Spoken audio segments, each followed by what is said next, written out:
Hi friends, welcome to the channel Desi shark. मैं हूं आपका होस्ट देसी शार्क। होपफुली आपको पहला वाला वीडियो जो मैंने बनाया था डेस्टिनी के ऊपर वो पसंद आया होगा। तो बढ़ते हैं हमारे नेक्स्ट टॉपिक की ओर, जिसका नाम है लक। फ्रेंड्स, आगे बढ़ने से पहले मैं आपको बताना चाहता हूं कि मैंने कुछ नोट्स यहाँ साइड में बना के रखे हैं, तो बीच बीच में वीडियो की तरफ अगर मैं यहाँ पे देखूँ तो आप डिस्टर्ब मत होना। तो लक के ऊपर डिस्कशन करने से पहले मैं आपको बोलना चाहूँगा कि कोरोना लॉकडाउन जो है वो एक्सटेंड हो चुका है और हमें गवर्नमेंट को सपोर्ट करनी है। मुझे मालूम है ये लॉकडाउन हमारे पॉकेट के ऊपर बहुत भारी पड़ रहा है। बहुत सारे लोग अपने जॉब पे नहीं जा पा रहे हैं। बहुत सारे लोगों को कंपनी ने 50% सैलरी दी है। जो अपना बिज़नेस करते हैं उनकी हालत सबसे ज़्यादा ख़राब है। तो इसके लिए मैं एक छोटा सा मैसेज देना चाहूँगा। आप जो भी जॉब कर रहे हो, जो भी बिज़नेस कर रहे हो, या कौन सा भी आपका इनकम का सोर्स है, उसमें से आपको 10 to 20% पैसा इमरजेंसी फ़ंड के लिए रखना है। यानी कि अगर आपके पास 10 रुपया आपकी सैलरी है तो उसमें से 2 रुपया आपको बचा के अकाउंट में रखना है इमरजेंसी फ़ंड के लिए। अब ये फ़ंड सेविंग नहीं है, ये फ़ंड इन्वेस्टमेंट नहीं है, ये फ़ंड ऐसे सिचुएशन के लिए काम आएगा।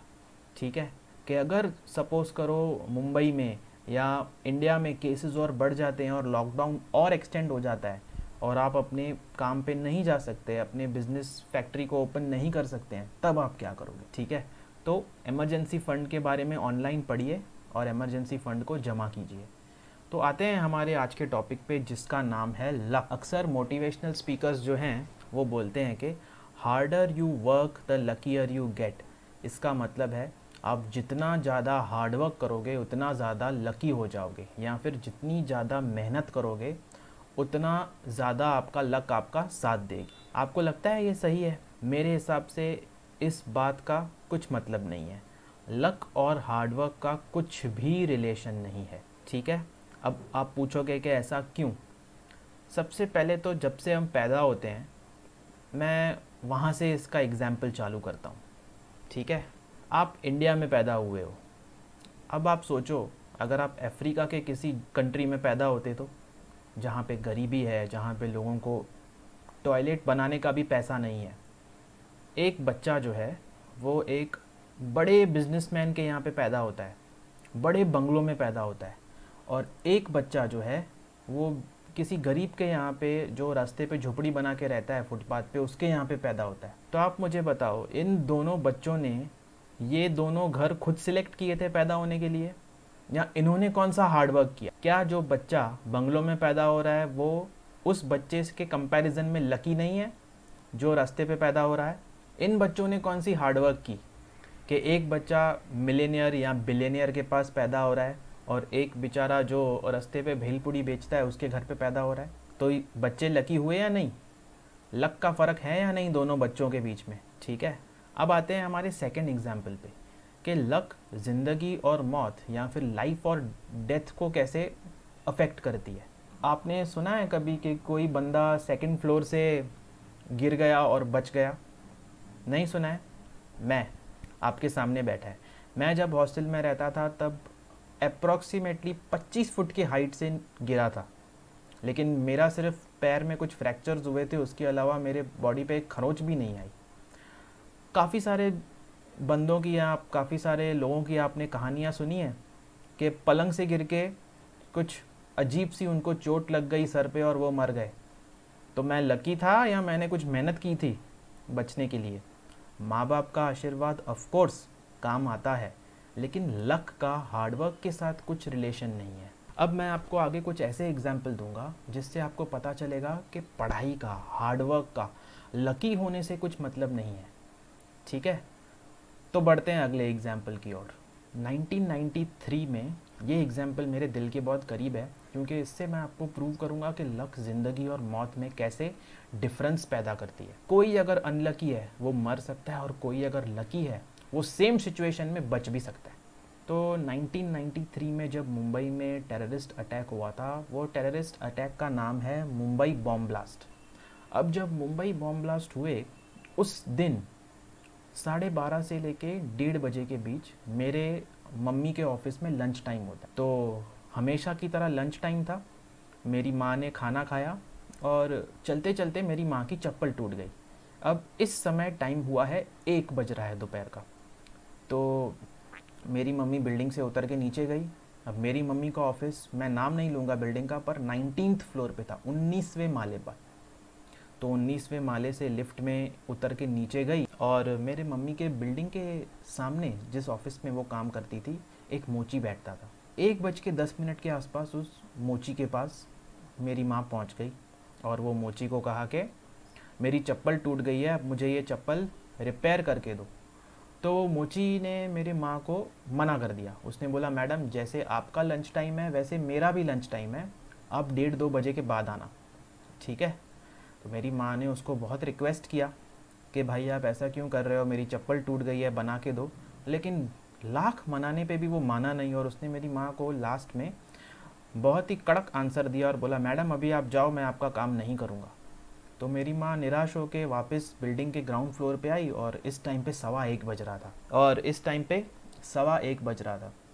तो 1:15 बजे की लिफ्ट मेरी माँ ने ली है और वो 19वें माले पे पहुँची। और 19वें माले पे जैसे ही पहुँची, 1:20 पे उसी सड़क पे जहाँ पे वो मोची बैठा हुआ था, वहाँ पे बॉम्ब ब्लास्ट हुआ और वो मर गया। मेरी माँ की जान किसने बचाई? मोची ने बचाई या उसकी लक ने बचाई? मेरी माँ बहुत ज़्यादा लकी थी या वो मोची अनलकी था? अगर वो मेरी माँ को वहाँ खड़ा कर देता तो चप्पल बनाने के लिए, डिफरेंस पता चला आपको कि लक आपकी ज़िंदगी और मौत में कैसे रोल प्ले करती है। अब मैं आपको और एक एग्जांपल देता हूँ लक का। अब हम आ जाते हैं सक्सेस और फेलियर के ऊपर कि लक सक्सेस और फेलियर में कैसे अपना रोल प्ले करती है। तो जब भी आप कोई बिज़नेस चालू करते हो, अगर अच्छा बिज़नेस होगा तो 50-50% चांस होता है सिर्फ कि वो बिज़नेस सक्सेसफुल होगा या नहीं। मैं आपको अपना एग्जांपल देता हूँ।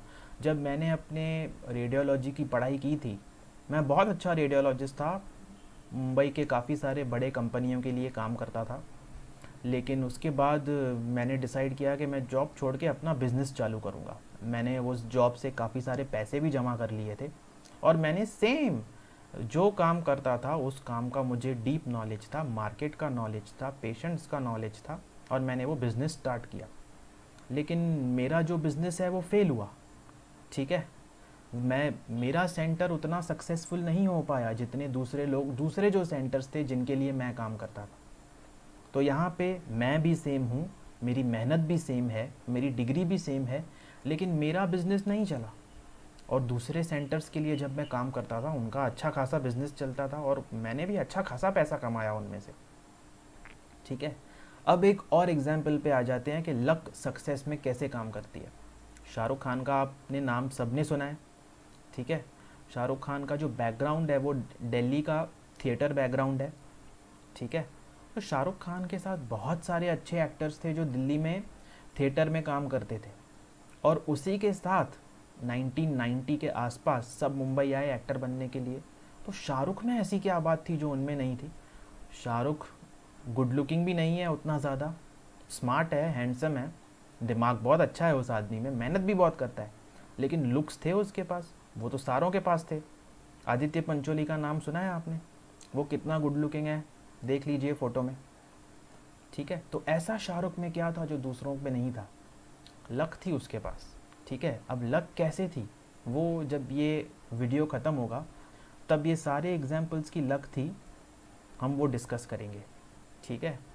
तो मनोज बाजपेयी, संजय मिश्रा, ये भी शाहरुख के साथ ही मुंबई आए थे, लेकिन वो शाहरुख जैसे किंग खान नहीं बन पाए।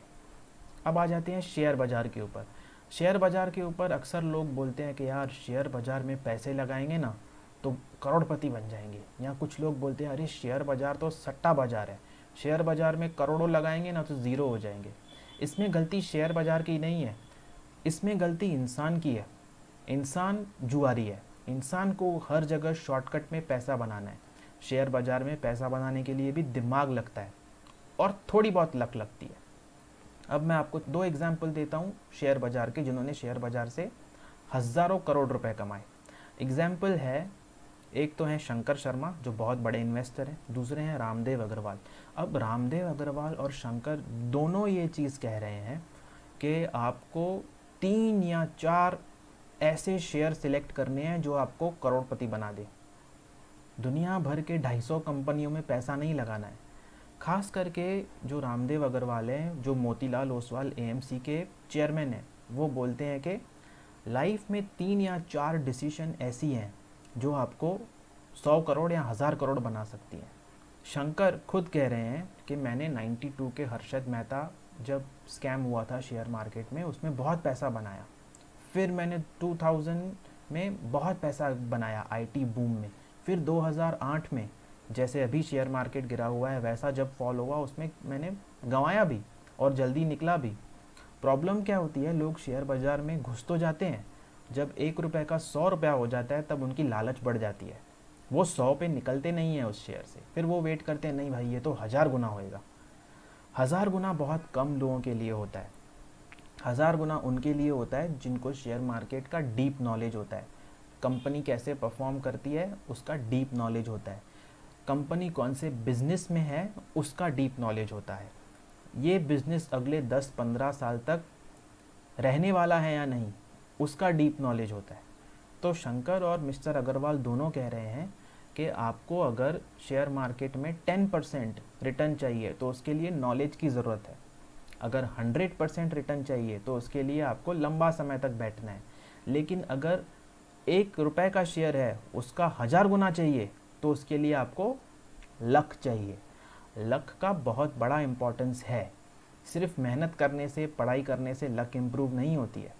ठीक है, अब बढ़ते हैं हम लोग अगले एग्जाम्पल की ओर। ठीक है, अब अगला एग्जाम्पल एक अमेरिका का बिजनेसमैन है, मार्क क्यूबन, उसका है। अब मार्क क्यूबन के पास एक वीडियोग्राफी कंपनी थी। जैसे हम अभी यूट्यूब देख रहे हैं तो मार्क क्यूबन को के पास यूट्यूब के पहले एक वीडियोग्राफी कंपनी थी जिसका नाम था broadcast.com। ठीक है, तो broadcast.com क्या करती थी, जो बास्केटबॉल गेम्स हैं उनका लाइव कवरेज दिखाती थी। तब किसी को पता ही नहीं था कि फ्यूचर क्या होने वाला है। मार्क क्यूबन ने उस broadcast.com को yahoo.com को बेचा। जो आज yahoo.com है वो broadcast.com था पहले। तो मार्क क्यूबन, शंकर शर्मा और रामदेव अग्रवाल तीनों ये कह रहे हैं कि सही बिजनेस में सही टाइम पे रहना बहुत इम्पॉर्टेंट है। ठीक है, तो अब हम बढ़ते हैं इस चैनल के ये टॉपिक के डिस्कशन के कंक्लूजन की ओर, यानी कि इससे हम क्या सीख सकते हैं। तो सबसे पहली चीज़ हमने जो एग्जाम्पल डिस्कस की थी, बच्चा जो एक अमीर के पास पैदा होता है, गरीब के पास पैदा होता है, इसमें किसका फॉल्ट है? बच्चे का फॉल्ट है। बच्चे ने कुछ मेहनत की थी। ऐसा ज़रूर होता है कि किसी को किसी की आशीर्वाद लग जाता है, किसी को किसी की बद्दुआ लग जाती है। ठीक है, पिछले जन्मों के कर्म का भी बहुत असर होता है। अब इस बात पे लोग बोलेंगे कि ये डॉक्टर क्या बात कर रहा है, पिछले जन्म के कर्म। इस पे मैंने जैसे पहले वीडियो में कहा था कि रिसर्च बहुत कम हुई है। ठीक है, सेकंड एग्जांपल आ जाते हैं मेरी मम्मी का। तो मेरी मम्मी का जो जान किसने बचाई? मोची ने बचाई, भगवान ने बचाई, या उनके लक ने? शाहरुख सही टाइम पे सही लोगों के साथ, सही डायरेक्टर्स के साथ, सही प्रोड्यूसर्स के साथ बैठा हुआ था जो दूसरे नहीं कर रहे थे। तो उसकी चॉइसेस ने या उसके लक ने उसको करोड़पति या किंग खान बनाया है। अग्रवाल, शंकर शर्मा और मार्क क्यूबन को भी उसके लक ने उसको बिलियनियर बनाया है। ठीक है, एक और एग्जांपल देता हूँ जो शायद मैं पहले भूल गया। वसीम जाफ़र का आप लोगों ने नाम सुना है? वसीम जाफ़र ने हज़ारों रन्स बना दिए डोमेस्टिक क्रिकेट में, लेकिन जब वो क्रिकेट खेल रहे थे तब इंडियन टीम में कौन कौन खेल रहा था? सौरव गांगुली, सचिन तेंदुलकर, वीवीएस लक्ष्मण, राहुल द्रविड़, वीरेंद्र सहवाग। तो उसकी टीम में जगह ही नहीं बनती थी। तो वसीम जाफ़र का एग्जाम्पल हमें बताता है कि वो एक गलत एरा में क्रिकेट खेल रहे थे। अब उसमें उनका फॉल्ट नहीं है, उनके लक का फॉल्ट है। शायद वो आज अगर इंडियन क्रिकेट, डोमेस्टिक क्रिकेट खेल रहे होते तो इंडिया के one of the number 1 batsman में से होते। ये सेशन ने हमें क्या सिखाया है कि हार्डवर्क का लक के साथ कुछ रिलेशन नहीं होता है। हार्डवर्क से आप अपनी लाइफ को चेंज कर सकते हो, लेकिन अगर आप ये समझ रहे हो कि हार्डवर्क से आप नेक्स्ट शाहरुख खान बन जाओगे या नेक्स्ट मार्क क्यूबन बन जाओगे या नेक्स्ट रामदेव अग्रवाल बन जाओगे, तो पॉसिबल नहीं है। उसके लिए आपका लकी होना बहुत ज़रूरी है। और लक को आप मेजर भी नहीं कर सकते, लक को आप नाप तोल नहीं सकते। ठीक है, तो फ्रेंड्स, होपफुली आपको आज का सेशन पसंद आया होगा। आप सब लोग अपनी टेक केयर करो। जैसे मैंने कहा था पहले, इमरजेंसी फ़ंड को जमा करो, ऐसे सिचुएशंस में आपको बहुत काम आएगा। और अगर आपको आज का डिस्कशन या ये टॉपिक पसंद आया तो आप चैनल को लाइक करो, सब्सक्राइब करो और शेयर करो।